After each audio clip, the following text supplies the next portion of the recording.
he's very confident. So when he tells you something, you believe it. Because in his manic moments, right, he believes it. Not only does he believe it, he thinks he's preordained by God to make this happen. It's 20 million, then it's 40 million.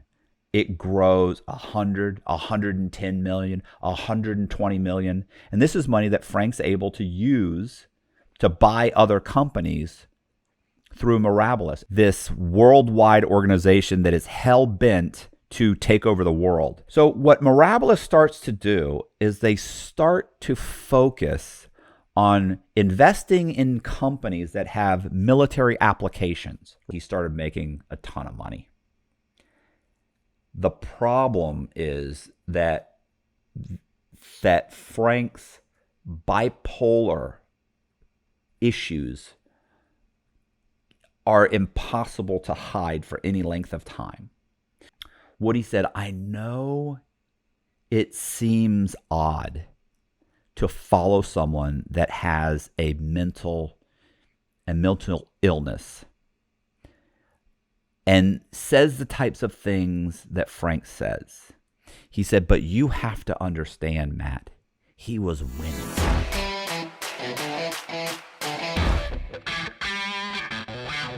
Hey, this is Matt Cox, and I'm going to be continuing the Frank Amodeo story. We're going to be talking about Mirabilis today and how the creation of Mirabilis and what it is and how it came into existence.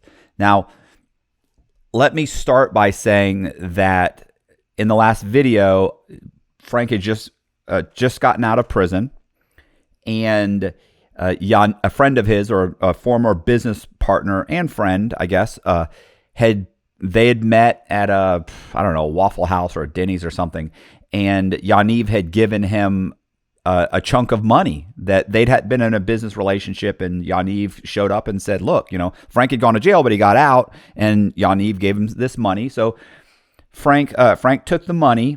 The other thing that happened is, I don't know if it was at that meeting or within weeks or a month or so, that Yaniv came to Frank and said, Frank, listen, I have an issue.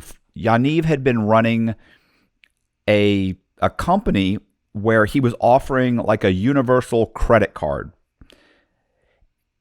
And he was taking money from clients for this universal credit card.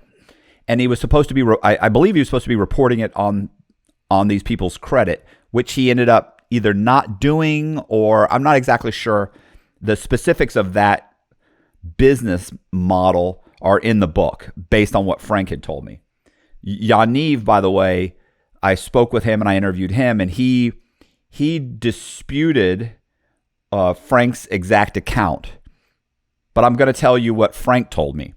So Yaniv came to Frank and said, Frank, look, this is what I've been doing. He had a staff of people that worked underneath him that were making phone calls. He had like a phone room, and they were making phone calls, and they were offering a universal credit card for a certain fee. And I believe they were supposed to place that on people's credit. So if you had bad credit, this would help you out.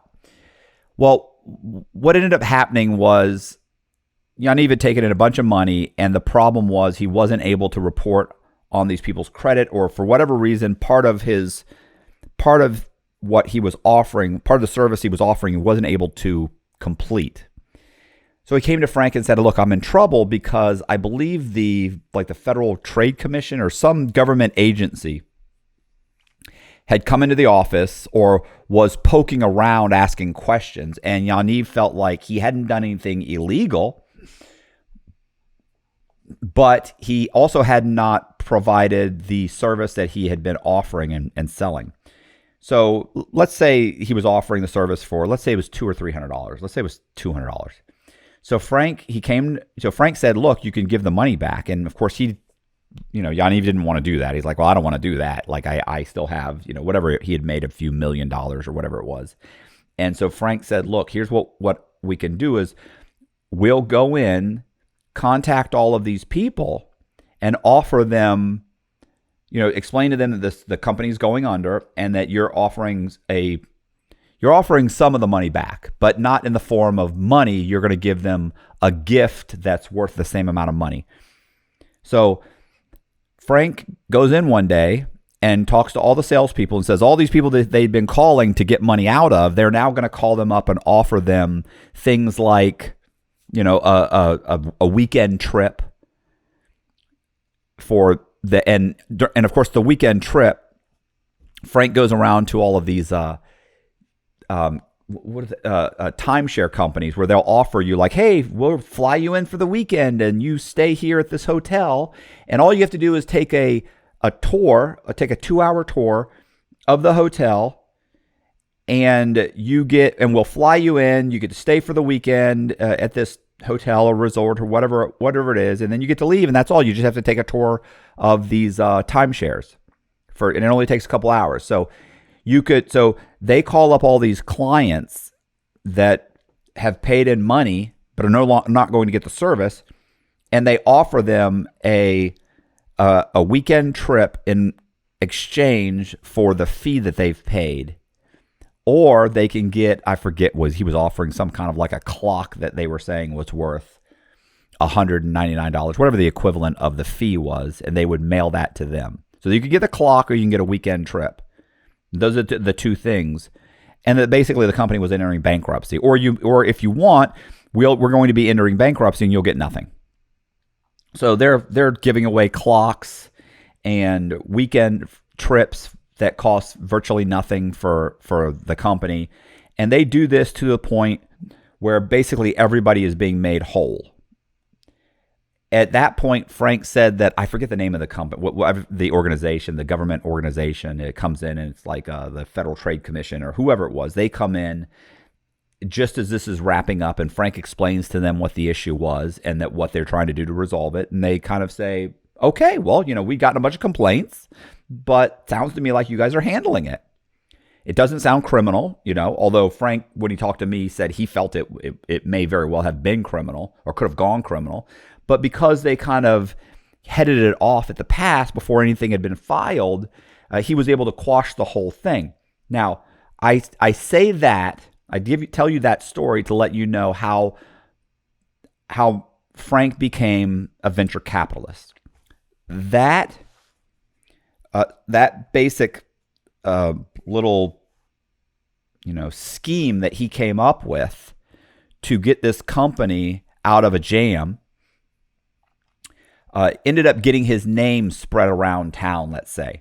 And so Frank starts doing some legal consulting, some tax consulting, things that he probably shouldn't have been doing to make money, and consulting for bankruptcies. And he said companies started to come to him. People started contacting him and coming to him and talking to him. He was also giving seminars on bankruptcy, that sort of thing. Now, keep in mind, he's no longer an attorney. He's been disbarred, just got out of prison. He's working, doing different types of kind of seminars and things on bankruptcy, but just as giving like a speech, right? Like he's not taking money. He's just going around giving speeches and seminars. And his name is being kind of passed around the various industries in Orlando. What's going on, YouTube? RDAP Dan here, Federal Prison Time Consulting. Hope you guys are all having a great day. If you're seeing and hearing this right now, that means you're watching Matt Cox on Inside True Crime. At the end of Matt's video, there will be a link in the description where you can book a free consultation with yours truly, RDAP Dan, where we can discuss things that could potentially mitigate your circumstances to receive the best possible outcome at sentencing or even after you started your prison sentence. Prior to sentencing, we can focus on things like your personal narrative, your character reference letters, prepping you properly for the pre-sentence interview, which is going to determine a lot of what type of sentence you receive. If you've already been sentenced, we can also focus on the residential drug abuse program, how you can knock off 1 year off of your sentence. Also, we have the First Step Act where you can earn FSA credits while serving your sentence. For every 30 days that you program through the FSA, you can actually knock an additional 15 days off per month. These are huge benefits, and the only way you're going to find out more is by clicking on the link, booking your free consultation today. All right, guys, see you soon at the end of the video. Peace. I'm out of here. Back to you, Matt. He ends up getting contacted by the CFO or CEO of a company called Presidian. So the I'm going to say CEO, although I could be wrong. It could have been CFO. But so the CEO comes to Frank and says, Frank, can I talk to you a little bit? He says, sure, no problem. So he says, what's going on? He's like, look, like his company owns several companies. So Presidian owned several companies. They were called like the Sunshine Companies, and they were essentially PEOs, which are employee leasing companies. Where let's say I'll give you an example. For instance, let's say your company, you have 100 employees, and your company makes coffee cups. Now, you're a small business, right? You have 100 or less. If you have less than 100, I think you're considered a small business. So if you have less than 100 employees, maybe you've got 2,000 employees. The point is that this company, you would then pay a company to do your taxes for you. Okay? So Presidian owned several smaller companies that other companies paid them to do their taxes for them. And the way they did that was all of your employees that work for the coffee cup company, all 100 employees, would become employees of Presidian, or the Sunshine Companies, which are underneath Presidian. Let's just say Presidian for the sake of argument or simplicity. So all of your 100 coffee cup makers are now Presidian employees. Presidian has hundreds, maybe thousands of companies similar to yours that all have small, 1,000 employees, 2,000 employees. They are all now employees of Presidian. Presidian leases you those employees to make your coffee cups. The good thing about this is now Presidian ends up with 20, 30, 40,000 employees. Well, with 40,000 employees, you can get some really huge cuts on workman's comp, on your 401k program, on health insurance, because you have a lot of power now. If you go to, let's say, State Farm or whatever insurance company, you say, look, I got 40,000 employees that I can put under you, but you have to give us the insurance at a reduced fee. If you have 100 employees, you can't do that. But if you have 20,000 or 30,000, you're going to get a cut. You're going to get a really good, a great premium. And so that's what Presidian did. The problem is Presidian was in the hole. So they were in the hole because what they had done was a lot of their accounts were in arrears. They weren't keeping up on their accounts. And on top of that, what they were doing was, if you're an employee, and a lot of people don't know this, and this may get a little complicated, but it's that you really have to understand what Frank did. If you're an employee and you make $20 an hour, your employer pays you $20. They withhold maybe $4. So you don't get $20. You're paid $20, but they withhold $4 to send to the IRS. Your employer also pays a payroll employee tax. So your employer also sends, let's say, $1. So you think, or let's say more like $2. So you're thinking, oh, well, I only cost my employer $20. No, you cost them $22. They withhold let's say $4, and they have their own $2. So they're supposed to send that $6 to the IRS. Now, at any given time, there are several thousand, if not 10,000 or 20,000 companies in the United States that are behind on their payroll withholding taxes. So it's not uncommon that they're supposed to be making payments to the IRS for the money they're withholding from your check, but they're not paying. They get behind. Let's say they tell the IRS, look, we know we owe you $12,000. We don't have the money right now. We'll give you $3,000. We're trying to catch up on bills. We're having some financial difficulties. Now, most people would think to themselves, wow, that's a crime. Like, oh my gosh, the IRS will come in and they'll shut them down and they'll do this and they'll do that.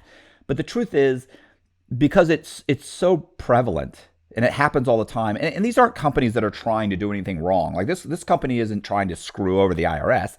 They trust me. You want to pay somebody, you want to pay the IRS. So they're genuinely having a problem. Well, when Frank took over Presidian, or came in as an investor for Presidian, when he came in to restructure that organization, which is what he worked out with the CEO, he came in and said, look, he looked at his books. They had told him they were $5 million behind on their payroll withholding taxes. And he's to the IRS and he said, okay, that's fine. We can work on that. Well, Frank comes in and agrees, says, look, one, I'm going to get, let's say, I don't know what the exact numbers are. It was like 25% of anything I save you on all this debt. Plus, you're going to give me X amount of stock. Now, Frank is a convicted felon. He's not allowed to own stock in a publicly traded company. But what he does is he ends up starting a corporation and having that money, that stock held in that corporation. Is that legal? I don't know. Frank says it is. Well, so Frank comes into the organization. They're supposed to be $5 million in debt. He goes in, he starts to look at the books. It turns out they're like $11 million in debt. Now, Frank is supposed to be an investor in this company. Well, what Frank ends up doing is diverting funds that are meant for the IRS. He then reallocates some of those funds to put money back into the company. So Presidian thinks they just got an influx of several $1 million from Frank, but really what Frank did was, in the accounts they had reserved for the IRS, Frank took that money and reallocated it to put back into Presidian. So Presidian doesn't really realize what's happening. They just realize that we've been holding money for the IRS. Some of that, and then this guy just gave us some money to catch up on some of our bills. Frank then turns around and goes to all of their creditors. Well, the first thing he did is he goes and reestablishes new credit lines. So let's say a lot of these companies, or for Presidian has, they're offering a 401k program through this company and insurance through this one and workman's comp through this one. He goes and he gets new accounts with new companies. He goes to the older companies that these people owe money to. So Presidian owes money to these, and he negotiates down the debt. He says, we're doing one of two things. You're either renegotiating the debt that they owe you and putting them on a payment plan, or we're going to go into bankruptcy and you're going to get nothing. And that's what happened. One of those creditors, those many creditors, was the IRS. So Frank took money that was owed to the IRS and used it as his capital to invest in the company, which is brilliant, by the way. Two, what he did was he went to the IRS and said, look, they owe you $11 million. Here's what we're going to do. We can afford to pay you $3 million over the next year. And in 6 months and we'll start paying immediately. In 6 months from now, we'll be able to pay or make normal payments. But we need 6 months to reorganize the company. So he starts acting on that strategy, which has never been okayed by the IRS. Like, the IRS understood it. They were trying to get somebody to sign off on it. But if you've ever filed an extension with the IRS or owed the IRS money, which I have, what you end up doing is, typically what you do is you file your taxes. You tell them I owe you $5 million. You tell them, look, I owe you $5,000. And then you say, I'm going to pay that off. Here's $1,000. So I still owe you $4,000. I'm going to pay you every quarter $1,000. So here's $1,000. And in 3 months, I'll make another payment. And you say, so let me know if that's okay. Honestly, a year later, when you're basically making your last payment, the IRS will come through and say, we're okay with that. I mean, that's how long it takes. So it's like you implement a strategy, a repayment plan, and the IRS takes years to okay it. So for a large corporation, it would take years. But in the meantime, Frank's trying to reorganize this company. Now, what ends up happening is right away, by renegotiating all of these things and not going into bankruptcy and explaining to the IRS that this is how we're going to repay you, they're still withholding money from the employees. They're also still acquiring additional companies and leasing their employees back to them and withholding their payroll taxes. A lot of that payroll money is not being sent to the IRS. It's just going into Presidian's coffers. Now, in the meantime, Frank ends up opening a company called Mirabilis. Mirabilis is Frank's version of Spectre. Okay, Spectre, as I think I mentioned in the last video, Spectre is the organization that was thought up by Ian Fleming as being this worldwide organization that is hell-bent to take over the world. And the interesting thing about this is obviously Ian Fleming started like the James Bond series. He started that series just after World War II, and so initially Spectre is a company that's hell-bent to become to make all of the world a communist government, or to fall under the entire world's supposed to basically be overtaken by communism. Now, obviously, when that Spectre, in the guise of Ian Fleming, has slowly evolved, but now it basically Spectre means that it's supposed to take this criminal organization that's going to take over or be able to have influence over the entire world's governments. And there's some kind of a cabal that's in charge of this whole thing.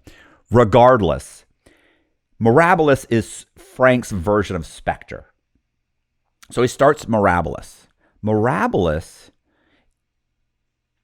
is using money from Presidian and other companies to acquire additional companies. So I'll give you an example.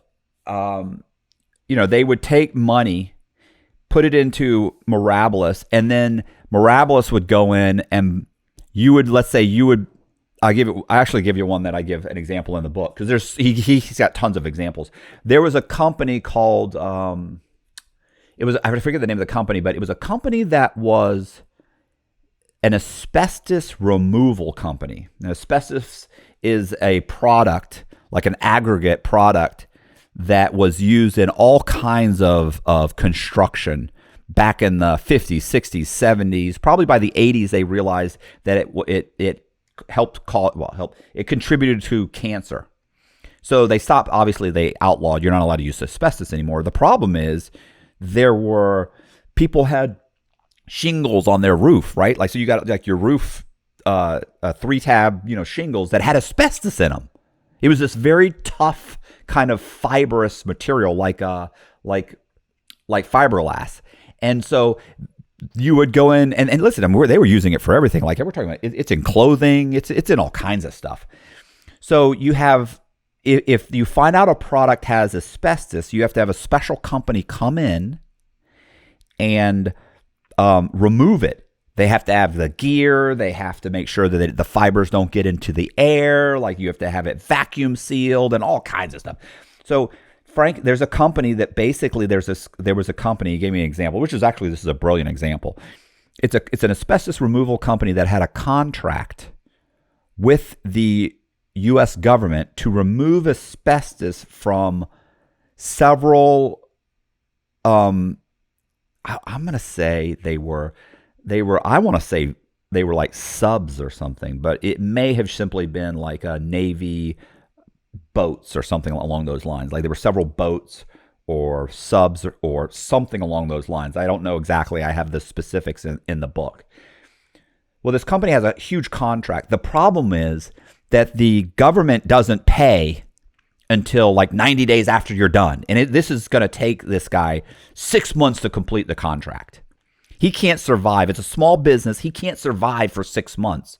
So he went around looking for somebody to invest, like, give me $500,000 and I can get this done. And then the government's going to pay me $2 million, $3 million. I already have a contract. Well, the guy was supposed to have done this. He was looking everywhere for an investor. He could not come up with it. His whole company is about to go under. And then just as Frank enters the picture, and the guy goes to Frank and says, I'm looking for a venture capitalist. I'll give him like half of my company if he'll just put up, let's say, $500,000 or $1 million, whatever it was. And Frank comes in and as he's negotiating with the guy to get controlling interest of the company, the Navy cancels the contract. Frank, being a bankruptcy attorney, immediately files a notice of bankruptcy, and then it's called clawing back. Claws back the contract. So he files for bankruptcy, which is in federal court. He then gets the bankruptcy court to order the Navy to reinstate the contract. Now, how that's possible, I don't know, but apparently there was some kind of an overlap. And so sure enough, a federal court said, no, that contract is still good. You have to give this guy 90 days to start the project, whatever the case may be. And so Frank puts up the $500,000, and the guy immediately starts and ends up getting, he's got the contract. He ends up completing it. Frank has control of the company. And this guy predominantly starts to do military contracts. Frank also, so he just took a company that was about to go under, invested $500,000. The company made $2 million. Within 6 months, it made $2 million. So Frank gets his money back and has controlling interest in the company. He also, another company that he did this with, this was another one, which was, satellite company. So there was a satellite company that made portable satellites for the military. And keep in mind, at this point, we're currently in, I want to say, Afghanistan and Iraq. So you've got the Iraq war going on, there was no longer a war. We were occupying Iraq and Afghanistan. And so this company makes portable satellites for the U.S. Army. They sit them on the back of a truck. I got pictures. Actually, on the website, I have pictures of the company, one of the satellite things. They throw them on the back of like an 18-wheeler or something. And they drive them in the middle of nowhere, and then it puts up this huge, dish, and you're allowed to use, whatever, satellites, phones, whatever they're using over there. So this company had a contract with the government, but they needed an influx of cash. Frank comes in, verifies that they've got government contracts, and he ends up giving them the money to build these satellite dishes. So what Mirabilis starts to do is they start to focus on investing in companies that have military applications, right? Companies that do something. They make helmets, or they make bulletproof gear. And by the way, these aren't companies that he did invest in. I'm just saying that type of thing. Maybe they make satellite dishes. Maybe they remove asbestos from military bases. I don't know. But most of these companies have some kind of military application. Now, one of the other things he did was Frank ends up investing in a company called Tactical. Tactical is a company that it's hard to explain this to somebody that has never been through the prison system because it sounds ridiculous. But I'm going to give you an example of it. And it won't seem so ridiculous when we get to the other videos and you see what happens. Anyway, Tactical, and by the way, there was like 3 different companies. Like one was called like Eagle Claw. One was Tactical International Business, something, and then one was called Tactical Over. Anyway, we're consolidating these 3 companies in Tactical. It's called Tactical. Tactical was headed up by a guy named Kevin Billings. Now, Kevin Billings was the head of George George Bush Sr.'s Secret Service detail. So he was head of the Secret Service detail that protected President Bush Sr., not Jr. And he had retired after 20 years in the Secret Service. He was also on their SWAT. They have like a SWAT type of like SWAT team, or I forget what they call it, but penetration team or something. Anyway, Kevin Billings was extremely knowledgeable and had a ton of experience. And he was the guy that headed Tactical. Now, according to Frank, what one of the wings of Tactical did was they would accept contracts to go into other countries and grab people that were wanted by the DEA or ATF or FBI or CIA, whoever. They would go in and they would grab someone and then bring them back to the United States. And I'll give you an example of this. For instance, let's say you're a drug dealer in Colombia and you're vacationing and you've been indicted, and let's say you're in Venezuela. So you're from Colombia, but you're in Venezuela on vacation, or who knows what you're doing. Like the FBI, and you're wanted by, let's say you're wanted by the DEA. You're wanted by the DEA, but they can't grab you in Venezuela. Like Venezuela certainly isn't going to grab this Colombian citizen and send him to the United States. So what happens is the DEA puts a bounty, like a $250,000 bounty on their head. So, and it's pretty simple. Now, he said it's not really written down like this, but the way it works is this. If you contact the DEA and you say, listen, let's say you contact the Tampa, Florida field office of the DEA and you say, listen, we've got, Ricardo Ochoa, and we're about to land at Tampa International Airport in our private jet, and this is Tactical. We've got him. He's wanted. He's been indicted. We're going to drop him off. Somebody needs to show up and pick him up. Basically, the DEA shows up, signs for him. They don't ask any questions, and they cut you a check for $250,000. So what happens is Tactical finds out, or is even notified by the DEA, hey, listen, this guy Ochoa is going to be in Venezuela he's there right now. He's going to be there for the next week or two. Here's where he's staying. Nothing that they can do about it. These guys go in. They watch his hotel for a couple of days. They watch his routine. They see that he goes and gets coffee every morning. They see him come here, that he leaves here. This is a car that picks him up. They sit in a van for 3 days, 4 days, 5 days. And then one day they see him. They walk up to him, they hit him with a taser, throw a black bag over his head, zip tie him, and throw him in the back of the van. They drive the van immediately to the airport. They throw him on a private jet, and Frank had 2 private jets. So they throw him on I don't know how many Tactical had. They throw him on a private jet. They fly into the United States. They fly into Tampa International Airport. They call the DEA field office and say, we've got Ochoa. We're landing in 30 minutes. We need somebody to come pick him up. A couple of DEA agents show up. They meet you on the runway. You can fly into the private airport in Tampa International. You fly in private. You yank them out of the fuselage. Pull the black mask off. Hand them the DEA. They cut you a check for $250. Now, it sounds like they cut you a check right then, but I doubt that they have authority. You probably get a check, a few months later. The point is that Ochoa can be screaming the entire time, "You're kidnapping me, you're kidnapping me, you're kidnapping me." Now, that sounds far-fetched, by the way. But if you've been in to federal prison, you would know that this is absolutely true.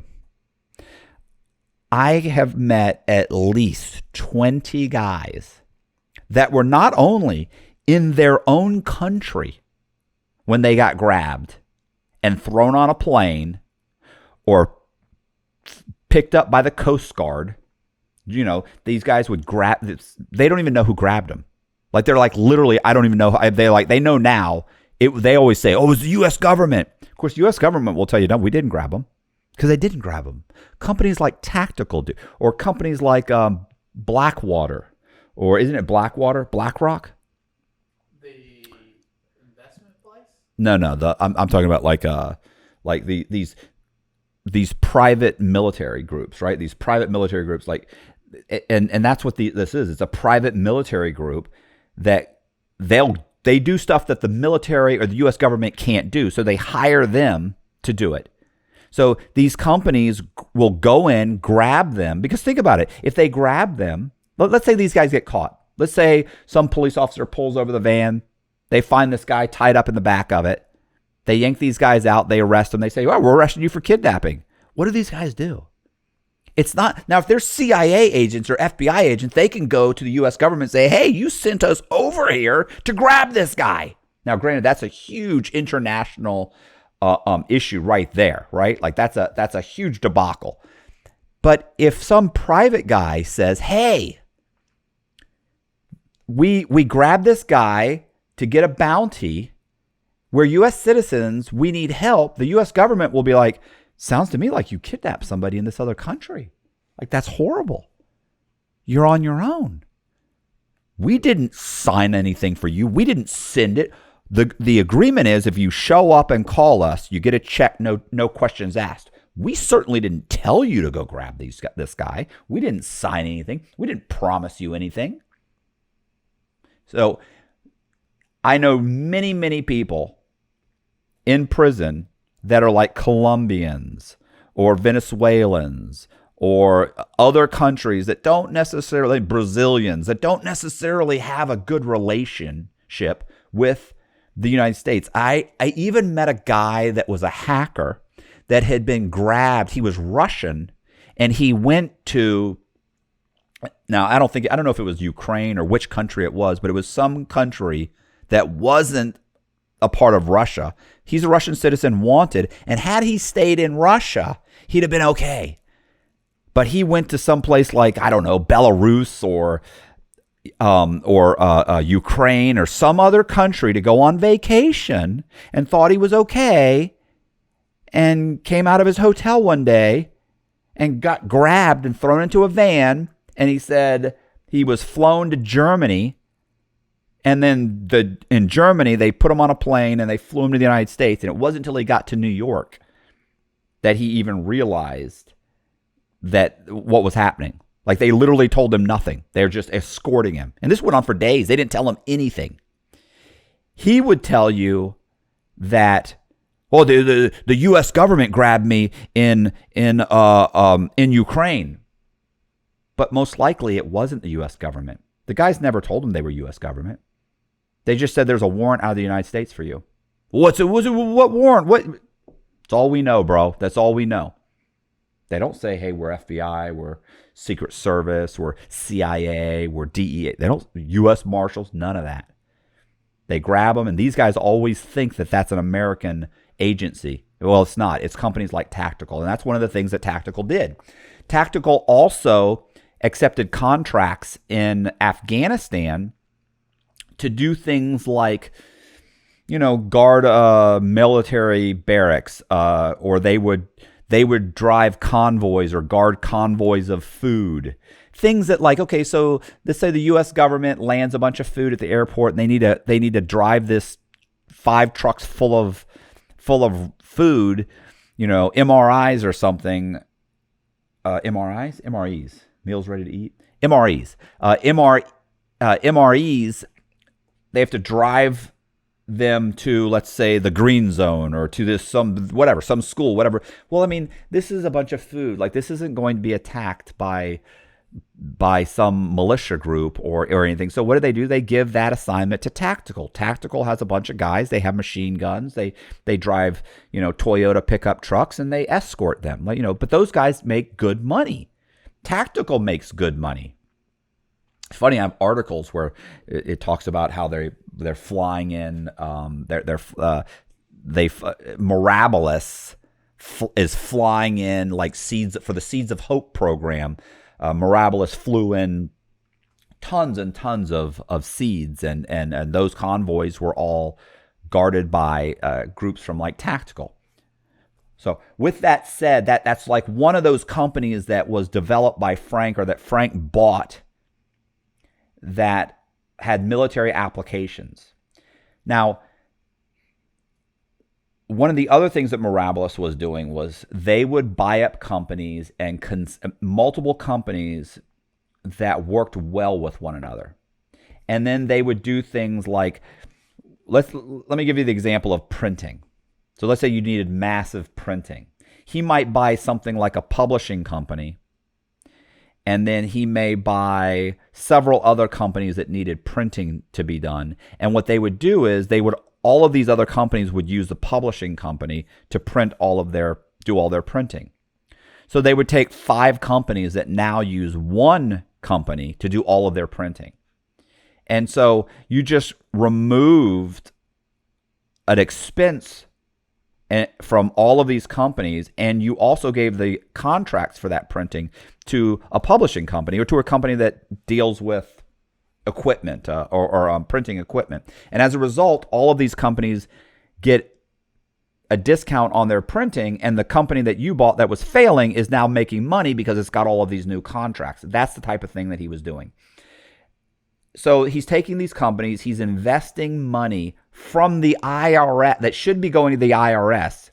He's reallocating that money to invest in failing companies, then reorganizing those companies and making them profitable. And keep in mind, one of the things he did was he's a bankruptcy expert. So his big thing was always to threaten bankruptcy. Like, you're owed $500,000. You'll accept $300,000 on a payment plan. Like, we're not giving you the $300,000. We're saying we'll give you $300,000 and we'll make payments to you over the next 2 years. So it's not washing away the debt, but it's turning it into a manageable debt at a 40% discount. And it's spreading it out. So that company that was deep in debt is no longer deep in debt. And that, as a result, these companies become profitable. And then, of course, the company that's accepting the money is either turns back on the credit line, says, hey, this company's in good standing again, or Frank just goes to another creditor. Why wouldn't another creditor accept these people? They're not in debt. The debt isn't in collections. They're on a payment plan with another vendor. So they now have another vendor. They just switch to another vendor who then turns on the tap and starts providing them whatever they need. Point is he was brilliant at renegotiating and getting these companies turned around, and as a result of that, he started making a ton of money.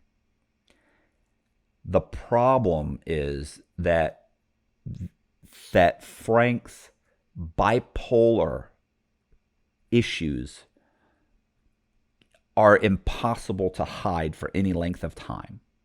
You could have a conversation with him for 45 minutes to an hour. You might have multiple small, brief interactions with Frank, but there is no way to tell when he will snap. There's no real way to tell when he will suddenly become outraged and go into an angry rant. It's never something where he's threatening you or going to say anything horrible to you or be, get into, let's say, it's not like he's going to be violent towards you, but he will say insane things that make you think, oh my God, what's happening? The problem is he's brilliant, and he's very confident. So when he tells you something, you believe it. Because in his manic moments, right, he believes it. Not only does he believe it, he thinks he's preordained by God to make this happen. So when he says it with such fervor that you absolutely believe this is possible. And you can feel in your heart that he believes it too. So when he would go into these meetings, he would convince people to accept deals that they would have never accepted from anyone else, because he believed it so emphatically, overwhelmingly. And as a result of that, he was turning companies around. And I remember I interviewed a guy by the name of Woody that had worked with Frank. And I remember talking to Woody, and I remember when I was talking to Woody about Frank, I was like, but you guys, you knew that Frank had this problem. And I remember I'll never forget Woody's response. Woody said, I know it seems odd to follow someone that has a mental illness and says the types of things that Frank says. He said, but you have to understand, Matt, he was winning. He was getting companies. He was procuring companies that nobody wanted. And he was reorganizing those companies, renegotiating their debt, and turning them around. He was taking loser companies and making them winners. He was winning. And so it was easy to follow someone that had nothing but a record of success, despite how off he may have seemed at times. You just kind of chalked it up to, oh, he's quirky. He has some quirky things that he says and does it. And we laughed about it. And you would say to him, like, hey, bro, like you would joke around with Frank about, well, when you take over the world, what's going to happen? And Frank would go, oh, well, when I take over, here's what's going to happen. And Frank would joke around about it. Like they would all joke, or in the middle of talking, somebody would complain about something. He'd go, well, when I take over the world, he'd say, I'm fixing that. That's never going to happen again. Don't you worry. We're going to take care of that. And everybody would kind of chuckle and laugh. But he said, but people knew it was real. It was real. And I know I've mentioned this before, and I may mention it again, that it was real. And having been incarcerated with having been incarcerated with Frank, I can tell you right now that I know exactly what he's saying. Like, you're listening to this guy who says insane things, and yet I'm watching him do people's legal work and literally performing miracles. Everybody told me about my own case, you can't win this. And yet, Frank won my case. So, as insane as it sounds, it's understandable. So, once again, one of the things that he did was with Mirabilis and with Presidian was Frank started acquiring failing businesses. And I'd like to mention one of his main things that he did, and this is how ultimately he gets in trouble, obviously how I end up meeting him in prison, is that once he buys the company, the first thing he would do is he would buy this company, and if it had 300 employees, one of his renegotiating debts and organizing strategies was he would immediately go to them and say, listen, by the way, your 300 employees, we can save a lot of money on your pension plan and your insurance plan and your workman's comp. We can save a lot of money by moving those companies over to Presidian. And we're going to have Presidian lease the companies back, or lease the employees back to you. Presidian will do all of the HR work. They will, and all of the accounting. They will remove all the money from their income or from their the payroll, and they'll send that money to the IRS. And so you don't have to worry about handling that at all. So we can get rid of all the staff that you have dedicated to do that. Isn't that great? We're going to save you money by simply leasing those companies from Presidian. Now the problem is the companies would come in, or the companies that Frank acquired would say, wow, that's great. We have 2,000 employees. We can save how much, Frank? And he'd say, oh, you can save this much. They'd go, wow, that's great. And then they would lease those they would then lease those employees back from Presidian, and the money that the company pays into Presidian pays the employees, removes the money that's supposed to go to the IRS, but they don't send it to the IRS. Maybe some of the money goes to the IRS, but some of it also is placed into accounts that somehow or another Frank ends up being able to utilize those funds. And that's really what happens over the course of a considerable amount of time, years. Frank negotiates with the IRS, and the negotiations with the IRS goes on for a long time, years. The problem is every month the amount of money that is being withdrawn from employee payroll is building up and building up and building up. It's 20 million, then it's 40 million, 60, 90. It grows 100, 110 million, 120 million. And this is money that Frank's able to use to buy other companies through Mirabilis and grow Mirabilis. Mirabilis ends up, Mirabilis has, I forget what it was, 30 or 40,000 employees after a few years. There's articles in the Orlando Sentinel about the growth of the company. He ends up leasing the top 2 floors of the SunTrust building in downtown Orlando.